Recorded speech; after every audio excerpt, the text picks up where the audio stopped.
इस YouTube platform पर आप सभी का स्वागत है। मेरा नाम है प्राची मिश्रा और आज हम बात करने वाले हैं कि हम डेली लाइफ में हमने बहुत अच्छे से जोमेटो स्विगी को अपना लिया है। हम अगर बहुत ही ज़्यादा लो फील कर रहे होते हैं या खाने बनाने का मन नहीं होता है तो हम कुछ ना कुछ ऑनलाइन साइट से ऑर्डर कर लेते हैं, खाना खा लेते हैं। अभी हाल ही में 2 दिन पहले की एक घटना है जहां पर एक लड़की का बर्थडे था, उसके पेरेंट्स ने केक ऑर्डर किया इसी साइट से। केक आता है, वो केक कट करती है, खाती है, उसके थोड़ी देर बाद उस लड़की की डेथ हो जाती है जिसकी उम्र महज 10 वर्ष थी। और इसके पश्चात उसकी फैमिली के जो 3 लोग थे उनकी भी बहुत ज़्यादा तबीयत खराब हो गई। ठीक है, तो अब हमें ये देखना पड़ेगा कि ये जो इस तरह के किचन है, जो फ्लाइंग किचन चल रहे हैं, जो हमें सेटअप दिखते नहीं है, एक्चुअली जो केक ऑर्डर किया गया था उस नाम का कोई रेस्टोरेंट बेसिकली रजिस्टर्ड नहीं था। वो एक ओपन किचन जिस टाइप का होता है वो जस्ट वैसा किचन था। ठीक है, उसका मालिक अभी तक पकड़ा नहीं गया है। तो जब ये घटना निकल करके सामने आई, इसके पश्चात ही फसाई ने जितने भी ई कॉमर्स प्लेटफॉर्म है उनके लिए कुछ गाइडलाइंस जारी करी हैं। अब ये गाइडलाइंस हमें समझना जरूरी है। फसाई क्या है, ये लाइसेंस कैसे दिया जाता है, किस प्रकार से ये काम करता है, खाद्य के जो एक क्राइटेरियाज है वो क्या सेट किए गए हैं फसाई के द्वारा, भारत सरकार के साथ मिलकर के फसाई कैसे काम करता है, तो इन सारी चीजों के बारे में आज हम डिस्कस करने वाले हैं और एक एक पॉइंट क्लियर करते हुए चलेंगे। तो वीडियो में अंत तक जरूर बने रहिएगा। चलिए शुरुआत कर लेते हैं आज के लेक्चर की। मामला क्या था मैंने आपको बता दिया। चलिए, तो भारतीय खाद्य सुरक्षा और मानक प्राधिकरण फसाई जिसे हम कहते हैं, ठीक है, ये चर्चा में क्यों है? क्योंकि इन्हें सभी जितने भी ई कॉमर्स खाद्य कारोबार परिचालक हैं, एफबीओ हैं, उनको अपनी वेबसाइट पर बेचे जाने वाले खाद्य उत्पादों का उचित वर्गीकरण सुनिश्चित करने के दिशा निर्देश दिए हैं। उचित वर्गीकरण कैसे? कि आप अगर हेल्थ सेगमेंट में कोई ड्रिंक डाल रहे हो तो क्या उस ड्रिंक में इस प्रकार के तत्व मौजूद हैं जो उसकी हेल्थ को इफेक्ट ना करें या फिर उसकी हेल्थ को और ज्यादा अच्छा कर दे। ठीक है, तो ये जो क्राइटेरियाज बनाए जाते हैं कि ये वेज क्राइटेरिया है, ये नॉन वेज क्राइटेरिया है, ये डेयरी प्रोडक्ट्स हैं आपकी, ये हेल्दी प्रोडक्ट्स हैं आपके, इसमें कार्ब ज्यादा मिलेगा, इसमें प्रोटीन ज्यादा मिलेगा। तो इस तरह के जो आपने 7-8 क्राइटेरियाज बना रखे हैं इनके लिए दिशा निर्देश बताए गए हैं और साथ ही साथ ये कहा गया है कि आप उनकी गुणवत्ता को सही प्रकार से डिफाइन करिए। ठीक है, तो इसी के बारे में आज हम बात करने वाले हैं। आगे बात कर लेते हैं। यहाँ पर क्या है, जैसे मैंने बताया कि हम तो डेली लाइफ में क्या है, जब भी होता है कुछ भी तो जोमेटो ऑर्डर कर लेते हैं, स्विगी ऑर्डर कर लेते हैं और कई बार ऐसी चीज़ें आ जाती हैं जो खराब होती हैं, बाद में हम कॉल करते हैं, बड़ी देर बाद हमें रिफंड आता है, बहुत सारी प्रॉब्लम्स भी हमें फेस करनी पड़ती हैं क्योंकि अब एरा ऐसा है जहाँ पर चीज़ें बहुत आसानी से उपलब्ध हो जाती हैं, तो हम इन साइट्स की तरफ जल्दी से रुख कर लेते हैं, लेकिन ये हमारे स्वास्थ्य के लिए भी बहुत ही ज़्यादा हानिकारक सिद्ध होती हैं कई बार। ठीक है, प्रमुख बिंदु क्या थे? तो फसाई ने कहा है कि जो मालिकाना खाद्य पदार्थ हैं, अब इन पदार्थों में कौन से प्रोडक्ट्स आ जाते हैं? आपके डेयरी प्रोडक्ट्स, जहां पर दूध से संबंधित, पनीर से संबंधित, बटर से संबंधित जो भी प्रोडक्ट्स आ रहे हैं, ठीक है, अनाज आधारित और माल्टा आधारित जो भी पेय पदार्थ आ रहे हैं, उन्हें स्वास्थ्य और ऊर्जा पेय के रूप में नहीं बेचा जा सकता है कि ये आप जो बताते हो ये जो ड्रिंक्स हैं ये बहुत ही स्वास्थ्यवर्धक हैं, ये आपको इंस्टेंट एनर्जी प्रदान करती हैं। जैसे याकूल हम पीते हैं, कितने लोग याकूल पीते हो, तो वो एक छोटी सी ड्रिंक आती है ना, उसको एनर्जी ड्रिंक कहा जाता है कि आप याकूल पी लोगे तो आपको तुरंत एनर्जी फील होने लगेगी। तो अब इसको जिस कैटेगरी में रखा है याकूल को, वो कौन सी एनर्जी है आपकी, मतलब वो कौन सी कैटेगरी है? एनर्जी की कैटेगरी आ जाती है। ठीक है, तो इस वजह से आप इस प्रकार के जो भी उत्पाद होंगे उसको इंस्टेंट एनर्जी देने वाली जो कैटेगरी है उससे हटा के रखोगे। अब मालिकाना खाद्य पदार्थ कौन कौन से होते हैं उनकी बात कर लेते हैं। इसमें जैसे मैंने बताया दूध आ जाता है, दूध से बने हुए जितने भी उत्पाद होते हैं, अनाज आता है, अंडे आते हैं, मांस आते हैं, मांस से उत्पादित और साथ ही साथ सब्जी, फल, मेवे, ये आदि शामिल हो जाते हैं। क्यों ये कहा गया? देखिए, अभी आपने सुना होगा कि कई बार आप देखते हो कि ये चिकन खाने से क्या हो गया, डेथ हो गई एक व्यक्ति की, या इसको ये फूड पॉइजनिंग हो गया, उसको उल्टी आने लगी। कई बार ये समस्या हमें देखने को मिलती हैं। यहाँ पर ये बताया गया है कि आप सीधा सीधा जो डेयरी प्रोडक्ट है इसको आप कह रहे हो कि ये एनर्जी ड्रिंक है, ये आपके बॉडी में कोई फैट क्रिएट नहीं कर रहा है या कोई इस प्रकार के कार्य नहीं कर रहा है, बहुत स्वस्थ है। मैं मानती हूँ दूध बहुत स्वस्थ होता है, इट्स ट्रू, लेकिन यहाँ पर ये उन्होंने क्या बोला कि आप अचानक से ऊर्जा पे नहीं कह सकते इसको, क्या आप इसको पियोगे और तुरंत आपको एनर्जी आ जाएगी। वो क्या होता है, जो हम कैफीन वाली ड्रिंक्स पीते हैं जैसे कि स्टिंग पीते हैं तो हमें थोड़ा सा लगता है कि हाँ हमें थोड़ा रेड बुल पीते हैं, तो जहाँ पर कुछ वैज्ञानिक मिश्रण उसमें मिलाया गया हो और उस प्रकार की कोई चीज़ें उसमें कंटेन की है उस पदार्थ में, तब तो आप उसे कह सकते हो कि ये ऊर्जा पेय और तुरंत एनर्जी आपको दे रहा है। लेकिन जब तक इसमें इस प्रकार की कोई आपने ये वैज्ञानिक तरीके से इसको बनाया नहीं गया है, डायरेक्ट ऐसा है, तो आप ये नहीं कह सकते हो कि आपका ऊर्जा पेय है, जब तक उसमें कोई वैज्ञानिक तरीका प्रयोग ना किया गया हो।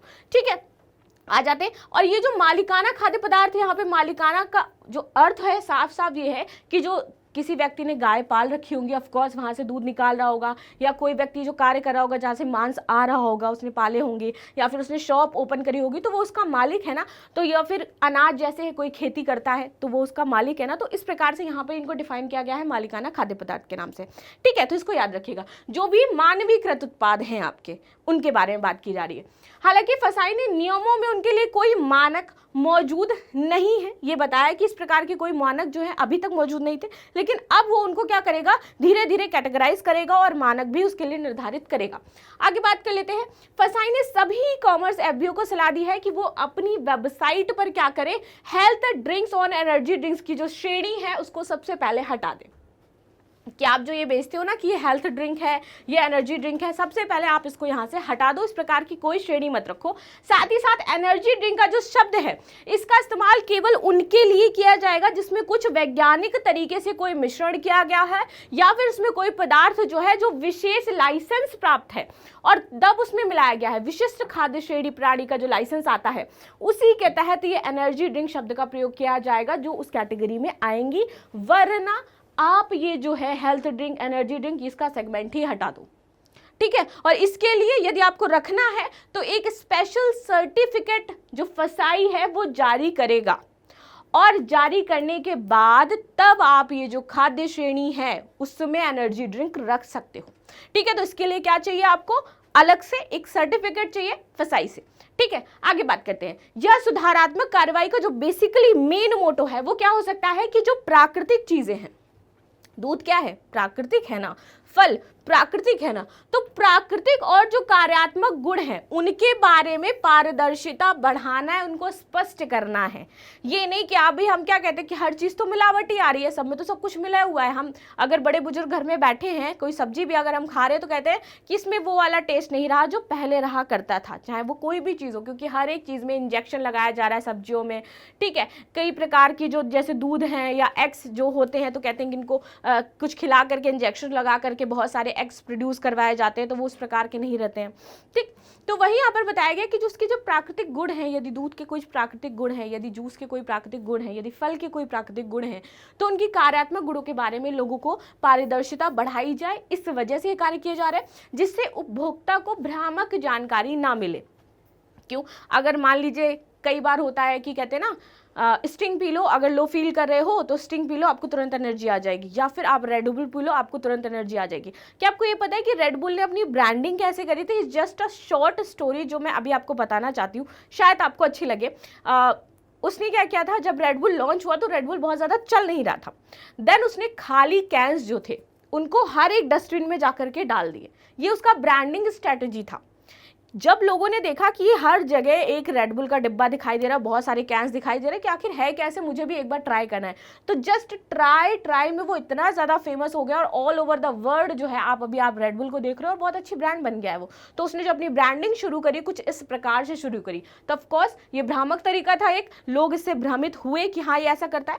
बट जो रेड बुल है, स्टिंग जैसी है, तो इसमें कुछ वैज्ञानिक चीज़ें मिक्स हैं, इस वजह से हम उसे ऐसा कह सकते हैं। लेकिन दूध और ये जो बाकी चीज़ें हो जाती है इसमें कोई भी इस प्रकार की मिलावट नहीं होती है, तो इसलिए फसाई का कहना है कि आप इसको हटा दो।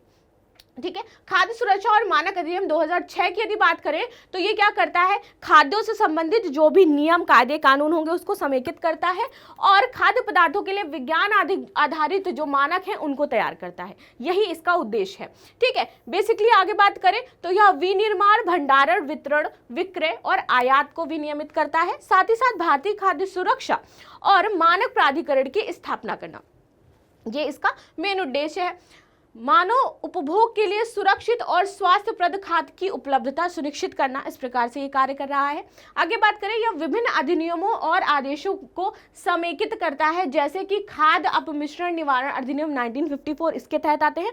इससे संबंधित जो भी सूचना आएगी, जो भी शिकायतें आएगी, वो इसको हैंडल करेगा। इसके बाद आ जाता है आपका फल उत्पाद आदेश 1955, इससे संबंधित कोई भी सूचना होगी, शिकायत होगी, वो इसको देखेगा। मांस खाद्य उत्पादन आदेश 1973 इसके अंतर्गत आता है। वनस्पति तेल उत्पादन नियंत्रण आदेश 1947 इसके अंतर्गत आता है। खाद्य तेल पैकेजिंग विनियमन आदेश 1983 इसके अंतर्गत आता है। और दूध तथा दूध उत्पाद के जो आदेश 1992 हैं वो इसके अंतर्गत आते हैं। इससे संबंधित यदि उपभोक्ता कोई भी शिकायत दर्ज कराता है, कुछ भी मामला आता है, तो उसको कौन संभालेगा? आपका उसको संभालेगा आपका खाद्य सुरक्षा और मानक अधिनियम 2006। इसके तहत कार्यवाही की जाएगी और मामले को शॉर्ट आउट किया जाएगा। आगे बात करते हैं भारतीय खाद्य सुरक्षा और मानक प्राधिकरण फसाई के बारे में कि फसाई क्या है।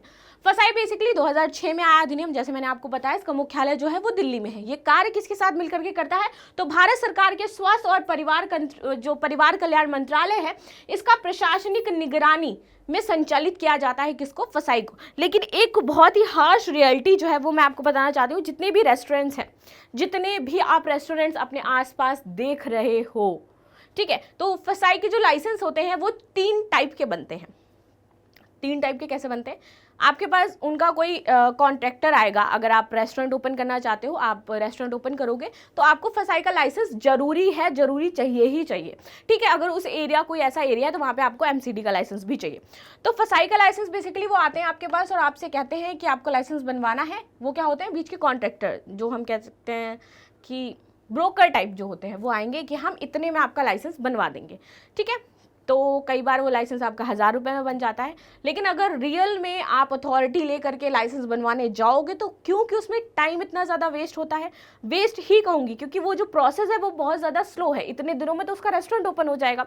तो सरकार को इसके बारे में भी ध्यान देना चाहिए कि ये जो प्रक्रिया है इसको कैसे सरल बनाया जाए, ताकि जो लाइसेंस हैं जिनको चाहिए वो आसानी से प्राप्त कर सके। प्लस इसके जो मानक हैं वो कुछ इस तरह की कैटेगरीज में है कि बहुत सारे जो रेस्टोरेंट्स हैं वो पूरे नहीं कर पाते हैं। देन वो ब्रोकर से बनवाते हैं, उनको 7-8 हज़ार रुपए देते हैं। देन वो वहां पर जाते हैं, बनाते हैं, वो साइन कर देते हैं और लाइसेंस आपके पास आ जाता है। तो इस तरीके से आपके फसाई के लाइसेंस जो है वर्तमान में बनवाए जाते हैं और बनते भी हैं, कार्य भी करते हैं। वहाँ पे ओनर का नाम लिखा होगा, सारी चीज़ें लिखे होंगे एंड देन वो बन गया, ठीक है। तो ये जो धांधली है वो इस लाइसेंस में बहुत ही ज़्यादा चलती है। आप जाओगे, आपको ढाबे वाले के पास भी फसाई का लाइसेंस मिल जाएगा। क्यों मिलेगा? 8,000 रुपये दिए, 2,000 उसने खाए, 4,000 उसने खाए, बीच का जो बचा वो लाइसेंस बनाने में चला गया, ठीक है। तो ऐसा होता है। चलो आगे बात कर लेते हैं। अब फसाई का जो मुख्य कार्य है वो बेसिकली क्या है? मुख्य कार्य है कि जो खाद्य सुरक्षा के मानक हैं उनको दिशा निर्देशित करना है, बताना है क्या मानक है, कैसे कार्य किए जाएंगे, और उससे संबंधित यदि कोई प्रॉब्लम्स आती हैं तो उनको टैकल करना है।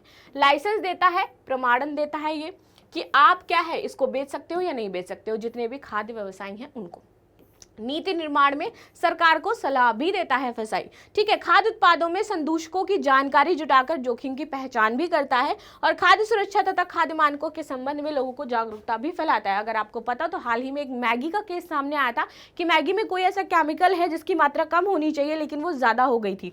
इसके बाद फसाई ने उसको बैन कर दिया था। मैगी क्योंकि एक बहुत ही पॉपुलर ब्रांड है तो वो चर्चा में आ गई, हमें पता चल गया।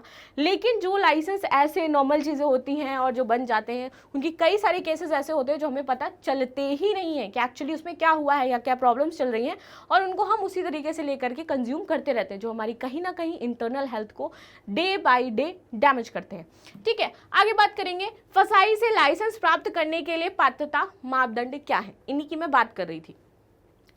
डेयरी इकाइयाँ जितनी भी हैं जिनमें दूध को ठंडा करने वाली इकाइयाँ भी शामिल हैं, जो संभालने और संसाधित करने के लिए सुसज्जित की जाती हैं, उसके लिए क्राइटेरिया यह है कि वो प्रतिवर्ष 500 LPD का दूध या 2.5 मीट्रिक टन दूध जो है वो जो ठोस दूध है उसका उत्पादन कर रही हूँ या फिर उससे संबंधित कार्य कर रही हूँ।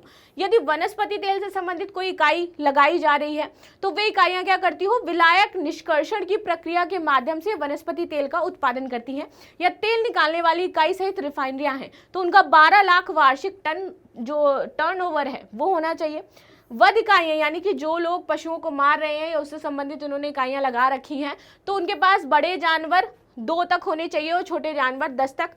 पोल्ट्री पक्षी 50 प्रतिदिन कट रहे हों। ये है मांस प्रसंस्करण इकाइयाँ, इनका जो है 12 लाख रुपए प्रतिवर्ष टर्नओवर होना चाहिए, इतना कारोबार होना चाहिए उनका।